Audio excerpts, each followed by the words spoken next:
morning. I think we're live. I think so. Hi. We're live. Yay! With Mama Cha.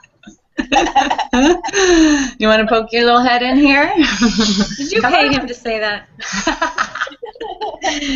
Yes, in fruit. I was going to say, certainly not candy.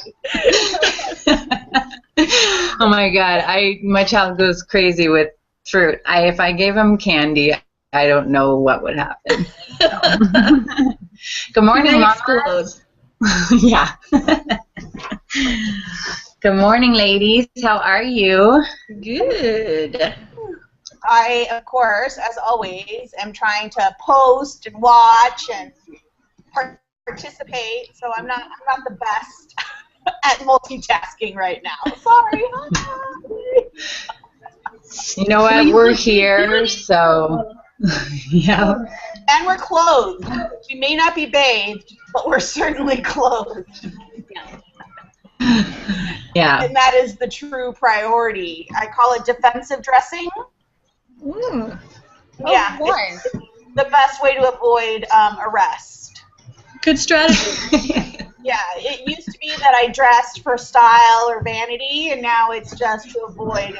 To not be naked. Exactly. West is fully naked, so hopefully I've tried to put the height such that if he runs through, we should be good. Yeah, have the capacity to pixelate a moving object. Yeah, exactly. He will not wear clothes in the house, so yeah. I think that's a boy thing, because Cash is pretty much likes to be naked boy too. Yeah. All three of my boys around this age just would not do clothes at home. Yeah, my husband is the same actually. That's awesome. I love it. I have to remind him when people are coming over. I'm like, honey, don't forget to. I honestly had this conversation with him this morning when the nanny was coming. I was like, remember, Jenna will be here at 9 o'clock. You're going to need to have some pants on. He's like, great, yes.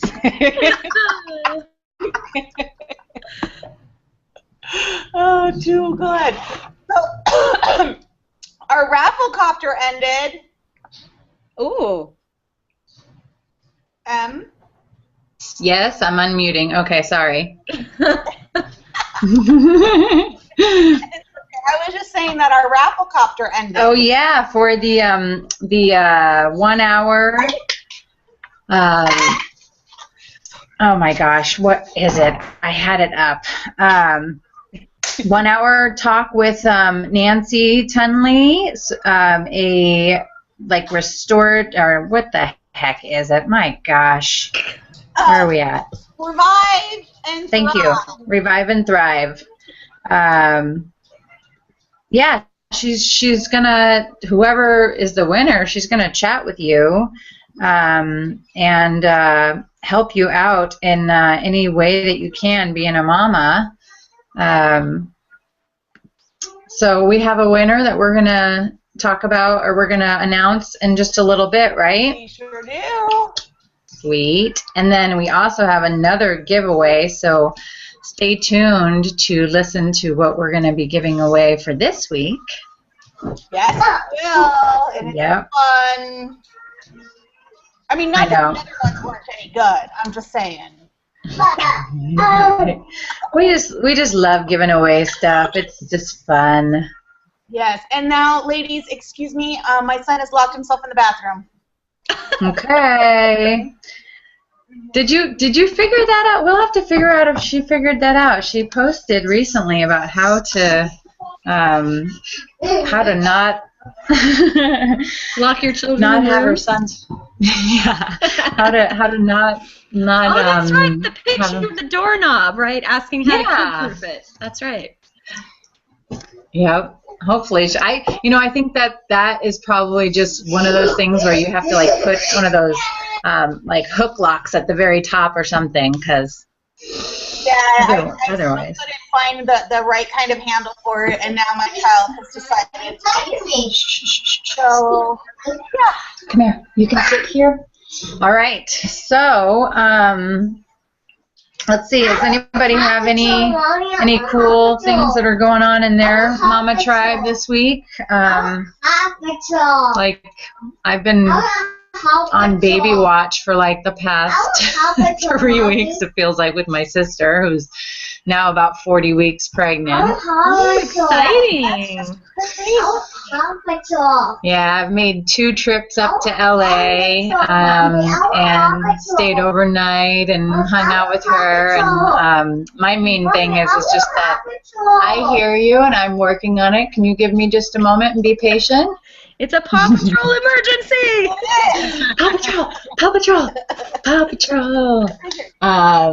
Oh, there it is. Perfect. I love it. Yay! I just put it on for you, love bug. Unless you want to sit here and do the show with me. So yeah, I just she's having another home birth, and so hopefully I will see the baby be born. But if not, then that's fine too. I told her that I was telling Erin, OG Mamacita, I said, we should just do a dang Google Hangout. I'll be able to see it that way. I really want to do a live birth. Live birth.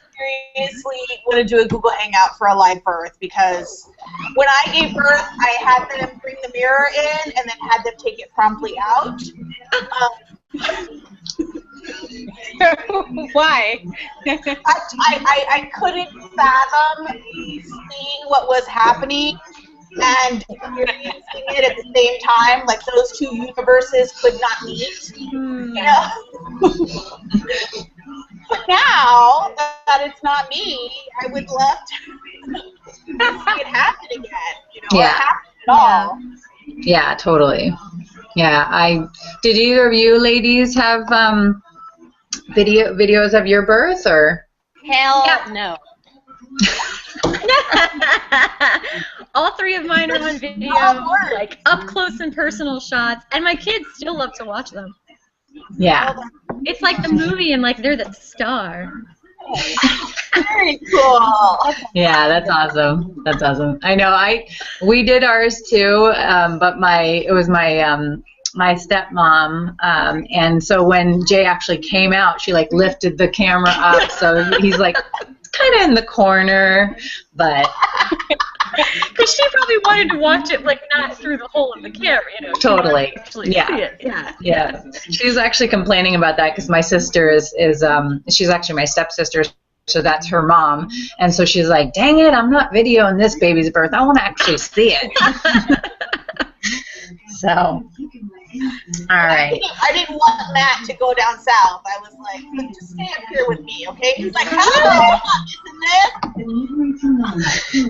My husband was like right down there. He was like, "You're amazing, babe." It Aww. was great. Yeah, we are amazing. Oh my God! Like, how can we actually pass a baby through us? It's just amazing. Mind blowing. After creating it too, which is just this whole thing. It's like this human being was born. I mean, not born, but like molded inside there. Totally. The one thing that I kept thinking about, probably because my mom passed away when I was only 6, but I just kept thinking about how this baby was made from an egg that my mom made. Yeah. Yes. That's beautiful. Like a gift from your mama. Yeah. And It's her birthday, actually. Oh, happy birthday, mama. Today? Day. Aww. It's okay. Crying is good. Do it, girl. I know. We're here to celebrate with you. Yay! Yeah.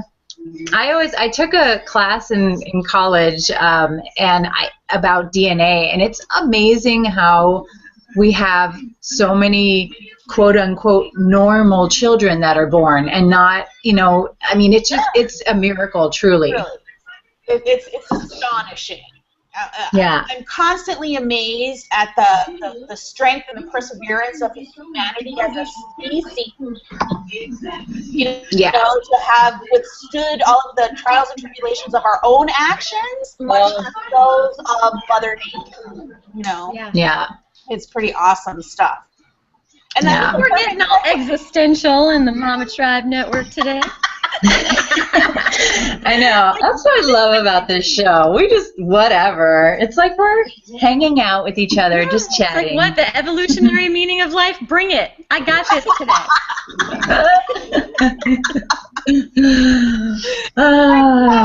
Okay, so now let's all right. Now that we just said that. Can I go ahead and announce the winner of our giveaway? Because I'm really excited for her.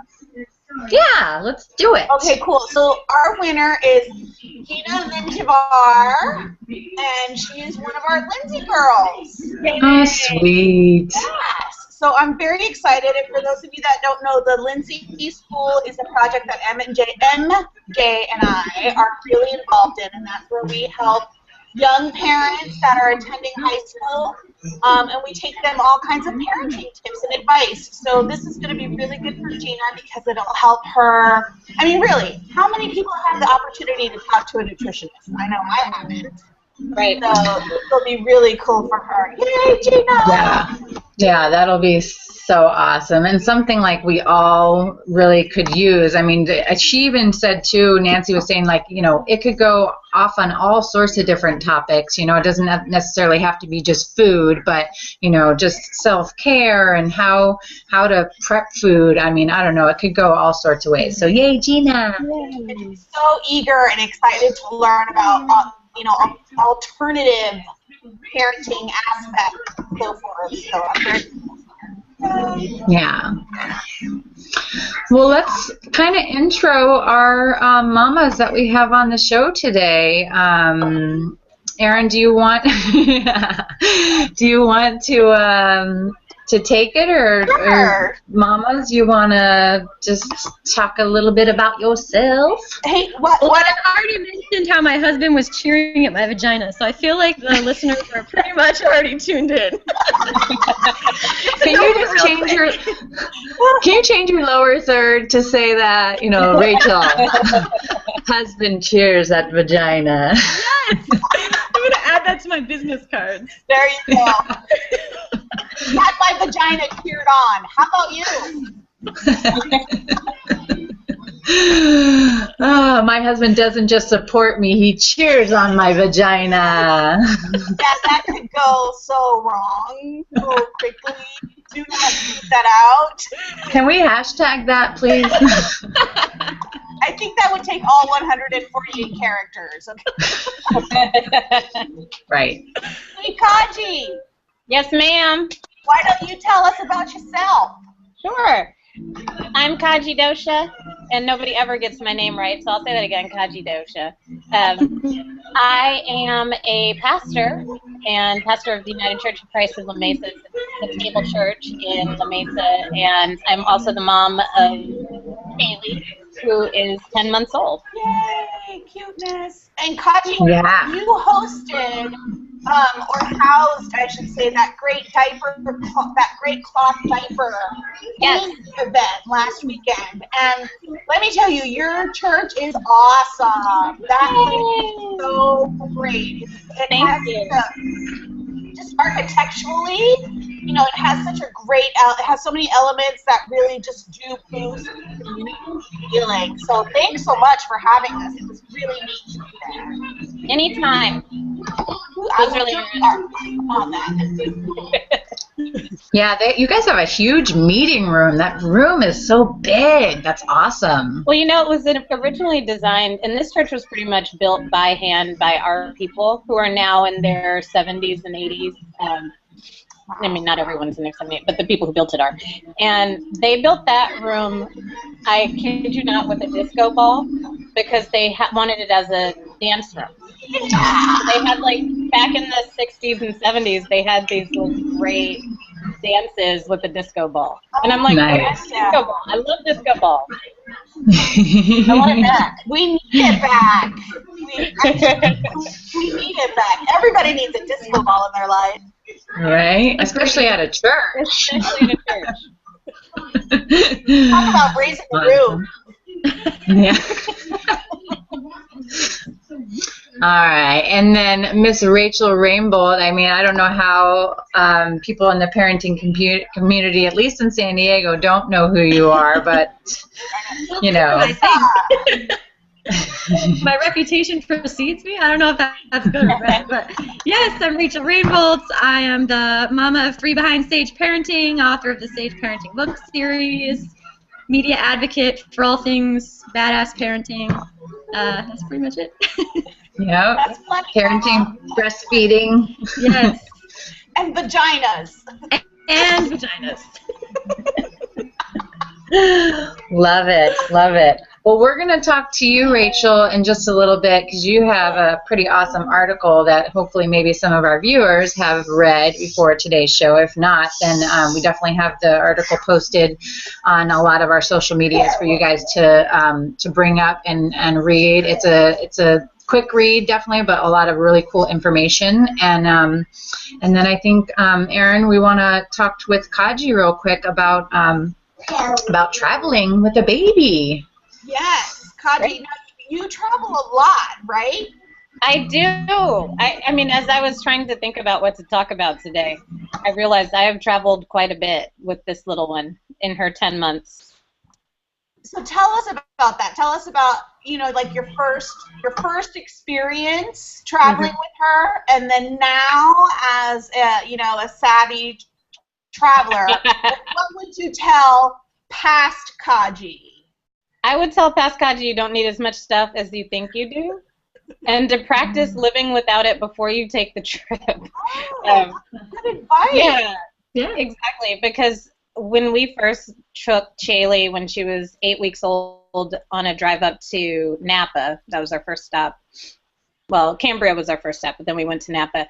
That we packed our car with everything. And my husband and I are light travelers. I mean, when we went on our honeymoon, we brought one carry-on. So it's not like we necessarily always overpack, but with the baby, we had the sanitizer, we had the bathtub, we had, just everything, sterilizer.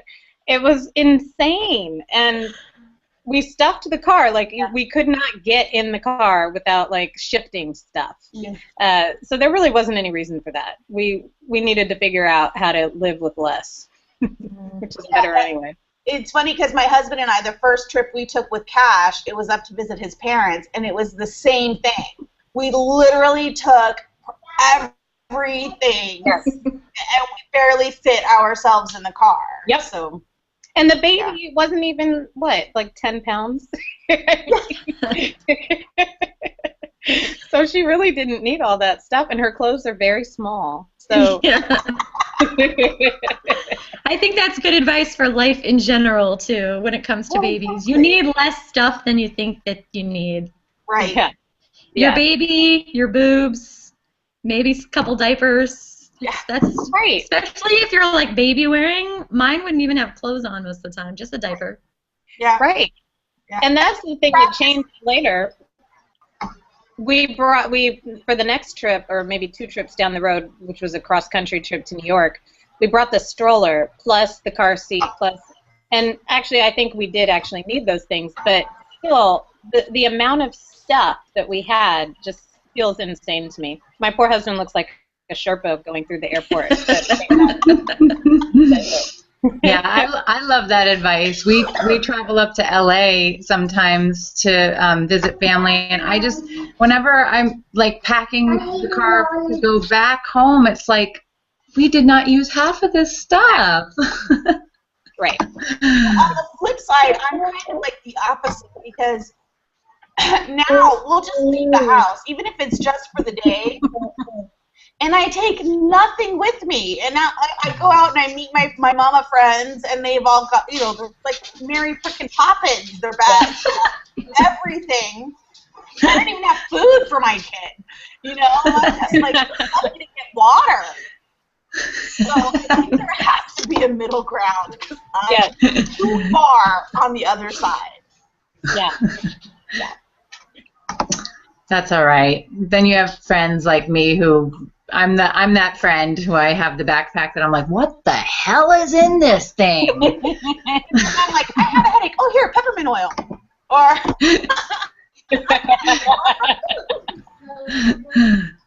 I usually pack lunch on play dates for a little bit more than Jay and I anyway, because kids always see other kids' lunch and they're just like, that looks good. I'll take that. But Yep. Kaji, when you fly on a plane, Yes. with her, how do you deal with the other passengers? I mean, because we've all heard those horror stories. Oh, did we lose her? I think we lost her. Oh no. Maybe she'll jump back on. Let me invite her. Okay. Well, that's how you deal with the other passengers, is you just ignore them, right?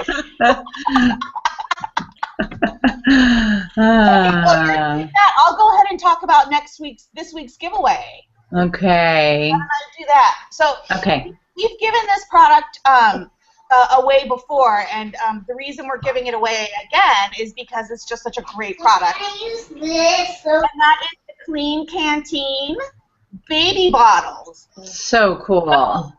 Yeah, they're stainless steel, and they have the silicone, the surgical silicone nipples that are really great. I know you really can't see. I'm doing a horrible job at this. But I love it. So we have this little 9-ounce stainless steel baby bottle, and then we have one of each of the packages from fast to slow of the silicone nipple so that you can find the one that suits your baby best. And we'll have the Rafflecopter link up in just a matter of time today. So you can either enter for yourself or share the ad, share the link with a friend who would like it. Nice. Now, oh, there she is. There she is. She's back. I've never had my browser shut down on me before. That was so weird. Aw. You were asking. Erin was like, yeah. You were asking me something about the airplane, and then you disappeared. And I'm sure that's my fault. No, it's okay. I was asking you how you deal with other passengers when flying with an infant. Well, here's what we do. There are a couple things. We call the airline before, like the day before the flight, and say, "Can you give us a row?" And we don't book 3 seats yet because we don't want to have to pay for it. But we do book the window and the aisle and leave the middle seat open because the window and aisle are the more attractive seats. So we have like a more attractive trade to offer should that come up. Gotcha.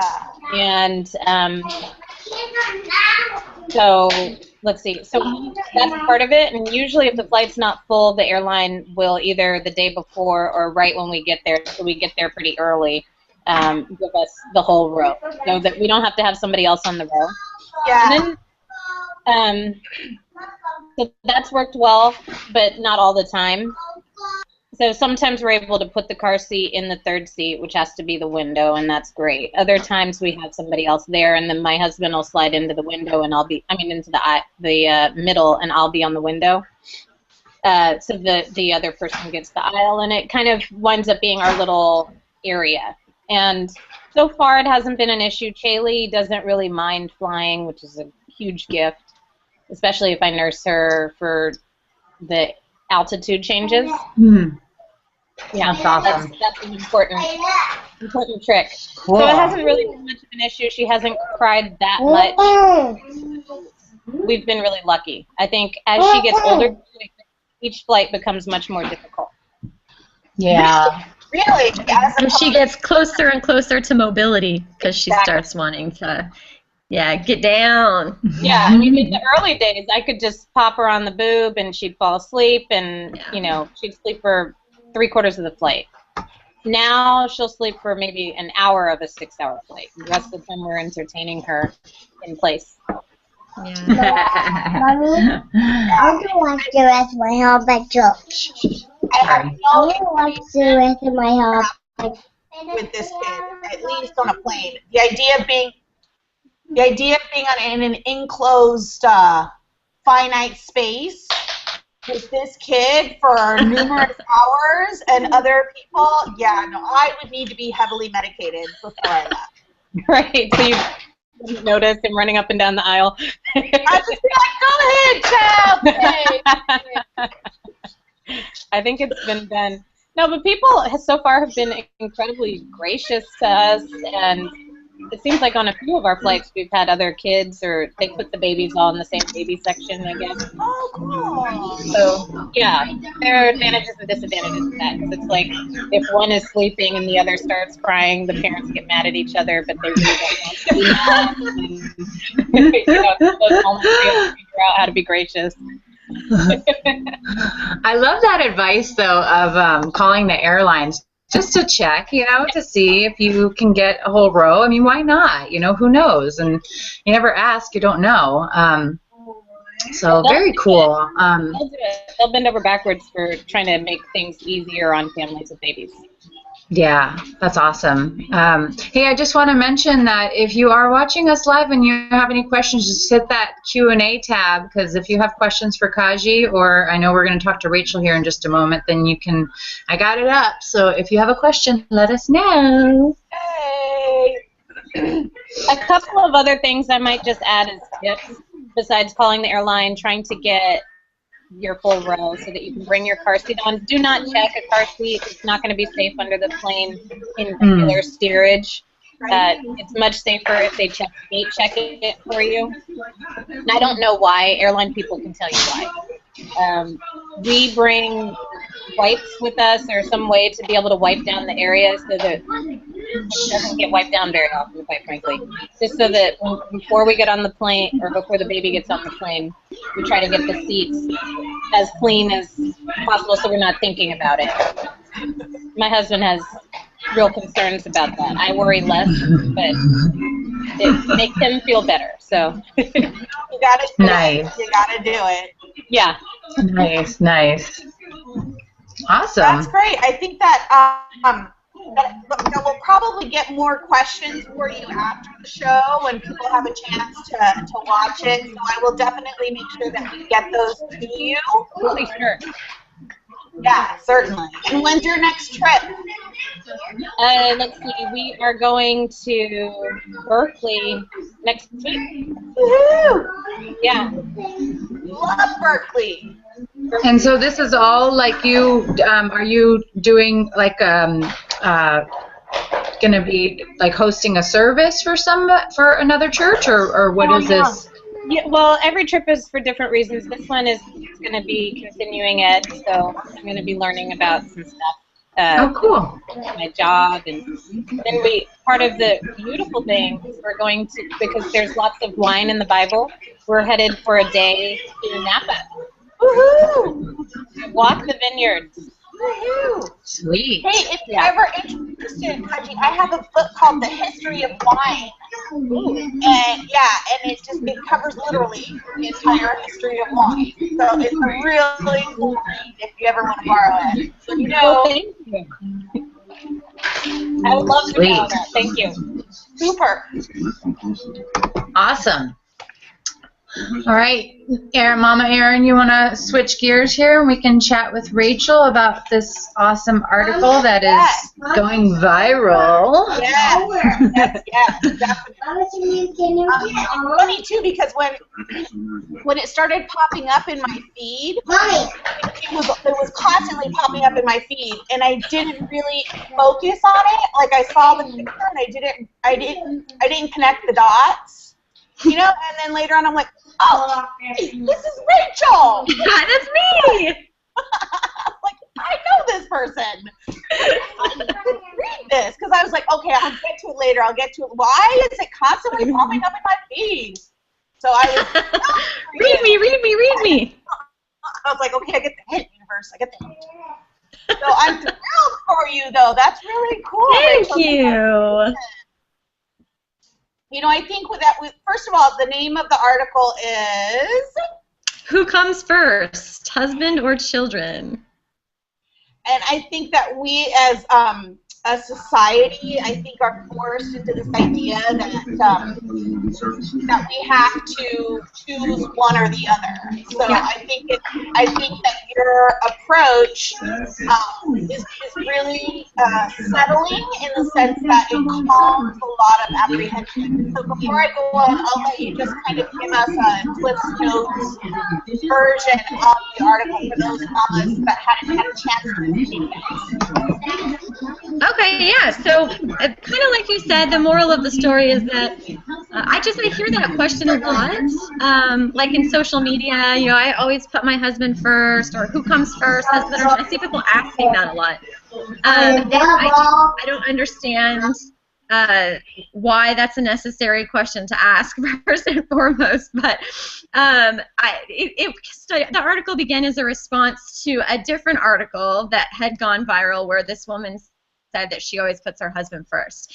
And I pulled some quotes from that article and addressed each of them. So first and foremost, I would say that in general, a husband should not come first simply because he's an adult and can meet his own needs for survival, whereas a child cannot, which seems really obvious. And I think that gets overlooked a lot of the time, especially when it comes to nighttime parenting. Well, oh no, this is my time. It's my time with my husband. Like, my baby just has to work it out. But your baby needs you for survival. Like, that's just on a whole different level for me than, you know, attachment needs between you and your partner. Does that mean that you should ignore your partner? Absolutely not. Does that mean that your partner should not be a priority in your life? Absolutely not. But I definitely object to that line that I hear a lot, that just off the bat, husbands should be the top priority.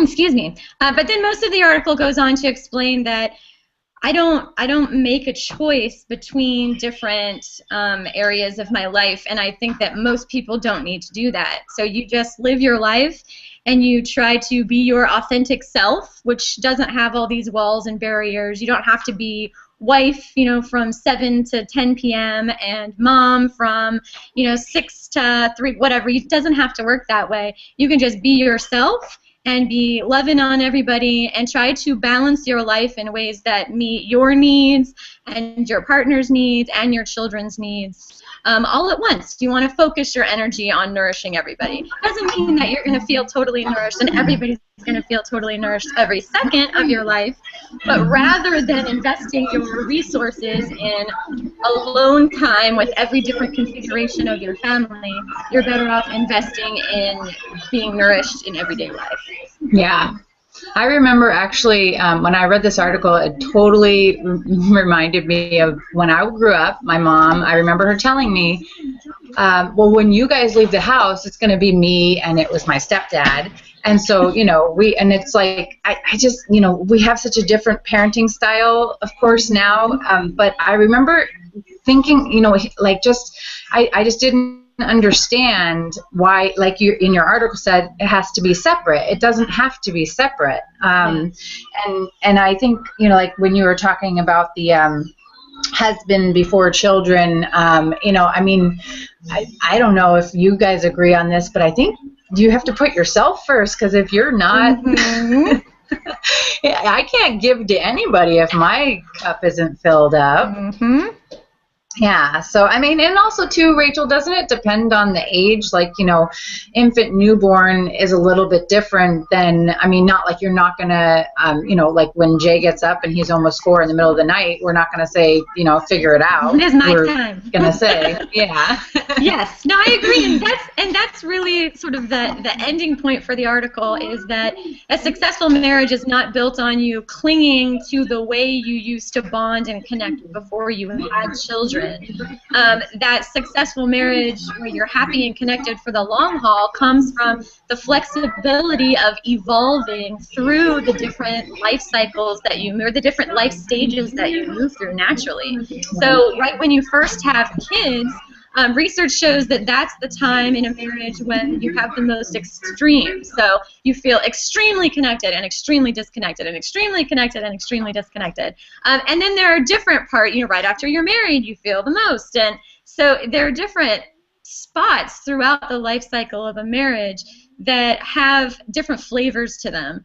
And you can go the long haul if you can be flexible enough to find ways to connect and support each other and nourish each other through all of those different changing life situations. Yeah. No, I love that. I made some notes too about like when you said the relationship with your partner that exists separately from children, like that your children don't need to just see you two walking out the door. And I think that everybody in my family thought we were crazy because we didn't really have our date night until Jay was like 2.5, because he wasn't comfortable with being away from us, and we heard him, we listened to him. So, even though now we have date night and we prepare him for it, it's so easy now because he trusts us, he knows. You filled his love cup when he needed it, and now he doesn't have to be stressed out about it. Yeah, exactly. Yeah. And that point was to that original article talking about how she wants to be, and I've heard this from other people too, well, I want a role model for my kids, like how to have your marriage be a priority. But if you're leaving, you're not role modeling that for them because they're not seeing it. Like when you're off by yourselves, being your married couple selves, if you can only do that when they're not around, then they're not being witness to any of it. So if my husband and I can connect with each other over a mealtime while the kids are running around in the house, and cuddle together on the couch, while the kids are getting ready for bed, whatever it is, if we can connect with each other while also being mom and dad and mom behind Sage Parenting, and he's doing all of his things, then that's really where you get the most bang for your buck role model was. Yep, I totally agree. And like you had a picture of you and your husband kissing and the kids running around. I mean that's our family right there. Yes. I mean, you don't have to go on a date to do that, but dates are nice. We're not saying don't go on a date, but also you don't have to have it separate. I think that's your point, and I love that. There's this big push for like alone time. Like when you first have a baby, everybody says you need more alone time. Like if you're having trouble connecting with your baby, and if you're, if it's just all across the board, we always have this push for separation, and that's really exclusive to our culture, and I'm not sure why that is. And it really doesn't serve anyone. Like vacations are great. Like if you want to take vacations, awesome. But if you feel like you are miserable in your daily life and you need a vacation just to get your head above water and catch some breaths, like that's not really a good way to live either. Yeah. And I totally. Just hearkening back to something you said a few minutes ago about having, letting your children see you connect with your husband. I think it's vital that they also see us argue. Yes. That they see what fair fighting is. And my husband and I follow fair fighting, and we have since we went to pre-Cana classes before our marriage. And it's been something that I swear has saved our marriage a cajillion times over. But so now the kid sees how you fight fair and how you make up, how you resolve issues. And it's not, we don't hide the arguments from the kid, and that way research supports that. Research shows that parents who don't fight don't necessarily set the best example for their kids at all. Parents who fight and then also show the resolution in front of their kids set them up for the most success. So it's not that you always want to hide your authentic couple selves, and that includes the not-so-sunshiny times. But if you have some not-so-sunshiny times, you want them to be there for the resolution as well. Exactly like you said. They need to see that sometimes you get angry and crappy stuff happens, but then oftentimes parents will then disappear for the rest of it. And then that's all they see. Right. So to really, have them be witness to all of that is hugely valuable for them. That's really helped me actually, because I I've grown up just being such a perfectionist, so it's a total full circle, I used to beat myself up about making mistakes or doing things wrong and I'm going to screw up my kid, but it's like no, I don't want him to teach. I don't want to teach him to be a Yes. perfectionist. Yes. Yeah, Yes. I want, and like you said, to see the resolution. It's a full circle. Here's what we do when we make a mistake, and then anger is a feeling. This is a feeling, and we want our kids to know. And sometimes you feel frustrated or stressed out, and your kids feel all these same things too. So if they can watch you, how you handle those, and if we're speaking specifically to that effect on the couple, how you two manage that and work that out, and then come back to connection, or even maintain the connection through the upsetness. That's huge. My husband does what works really well for me. He makes, like, I call it the wall of unconditional positive regard. Like, so when I get like stressed out or angry or frustrated, even if I'm like throwing bombs at him about something that has absolutely nothing to do with him, because like sometimes we all lose our cool, you know, he just like hugs me and like rubs me, and he's like, no matter what I say, he's just like, I love you, babe. Like, and it seems so like elementary and silly, but it just disarms me so fast, you know. And then the kids see that, and they do that for each other. So I have 3 little boys. One of them gets stressed out, the other one will put their hand on their back and just rub it and wait for them to diffuse. Yep. I know, you know, sometimes with Jay, if he gets all crazy, I just say, do you want a hug? And like, oh my God, like the wall just falls down. Yes. Yeah. And sometimes So cool. you need to know that they're being heard, you know. So my go-to is always like, I'm listening to you. I'm trying to understand you. I hear you're upset. Figure this out. Yeah. Yep. Yep. But also, I wanted to say, because I had to run, I think it was in the bathroom again. But when we had Cash, I remember specifically telling my husband, look, Matt, this child is ours, and he will forever be your son.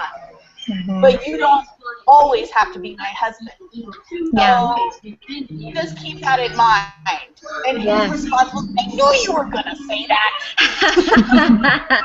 Yes, and my partner and I both agreed on that, like that our children are the priority, and I think that that is a very prevalent attitude where people say because spouses don't have to stay together, it makes more sense to invest everything that you have into your partner because your kids are kind of stuck with you no matter what.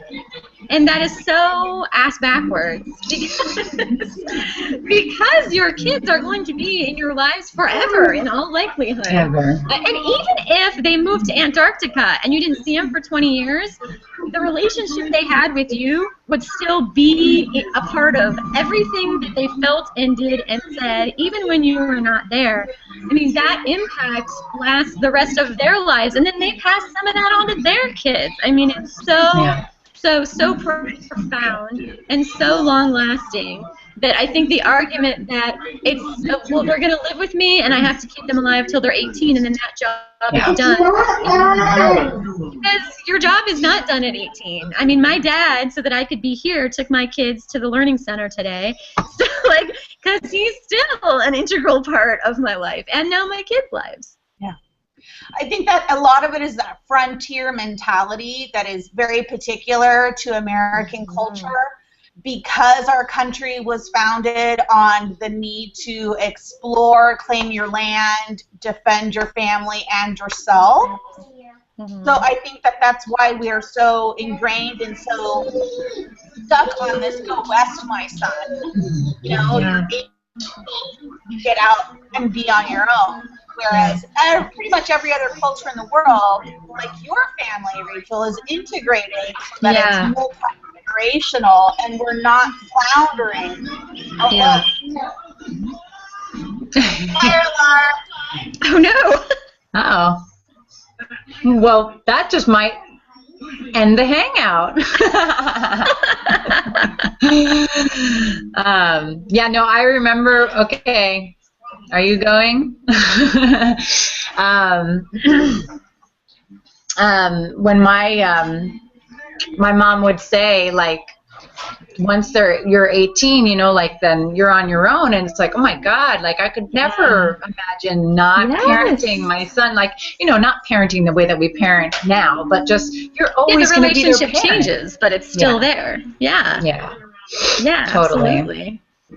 Totally. Well, I know we've been chatting a ton here, but Kaji, did you have anything that you wanted to add, or any questions or anything? I don't want to leave you out, Mama. Well, it's something I think and talk about a lot, and the idea of anyone coming first is complicated. And of course, from my perspective, I think about this theologically, and we're trained to love everyone. And so trying to create some sort of hierarchy of love is complicated and difficult to pull off. And so instead of trying to think who gets the most love or who comes first, it seems to make more sense to say, well, I'm going to love, and just start there. Yeah. Yep. I totally agree. Because that's I mean, it's so just apparent in everyday life that our kids are watching us. They are doing the things that we're doing. You know, every time I turn around, I'm like, you really are listening to me because you're repeating what I'm saying. And that includes the self-love and caring for yourself, and love for like fellow man and for the planet, and it includes all of that. Like, you don't have to make a list of like, okay, this is the order in which I'm going to care about things and devote my energy to them. You just live your life and walk about the earth and walk amongst your fellow man, and you love and you care, and it's rewarding, and it helps you to be your best selves, and it helps everyone else. That's it. Yeah. I think that parenting has definitely done that for me, in a sense that, like, because I'm being watched, I'm really, you know, I want to be a better person, because I want to show, you know, the better side of me. So it's helped me, you know, to really work on myself. So. Yes, I am much kinder to myself knowing that my children are watching. Before I had kids, I was a lot less compassionate for myself. You know, I was always compassionate for other people, I think. But it's harder, particularly I find for women, to extend that same level of love and compassion for ourselves as we do for our children, because, you know, what you say about yourself is what your kids are going to say about themselves. So to always keep that in mind and show myself the same grace that I would show other people is definitely a good lesson. Yeah, no, I love that. I love that. All right, mamas. Well, we have gone way over our regular time, although we don't really have like a time. But I mean, obviously the conversation's, you know, been awesome, and we could probably continue talking for hours if we had the time. But so we'll put up definitely, you know, we'll promote your article again, Rachel. We will promote the giveaway. We'll put up a raffle copter for you guys to enter the giveaway for the Clean Canteen bottles, and we also have a giveaway tab on the Mama Tribe Network Facebook page, so you can always access it there. And you know, let us know what any comments or questions from today. You can check us out on Google+, obviously, if you're watching us live, or our Facebook page, or you can email us, mamatribenetwork@gmail.com. And, you know, besides today's show, just let us know if you want us to talk about certain things, and maybe we can find people to come on to talk about them. So hope you had a ton of fun today, mamas. It was really great hanging out with you, and hopefully we can do it again soon. Yes, thank you. Yeah. Awesome. All right, well, go enjoy your day, mamas. We're going to go have a play date here, and hopefully you all have a wonderful day. Okay. Bye.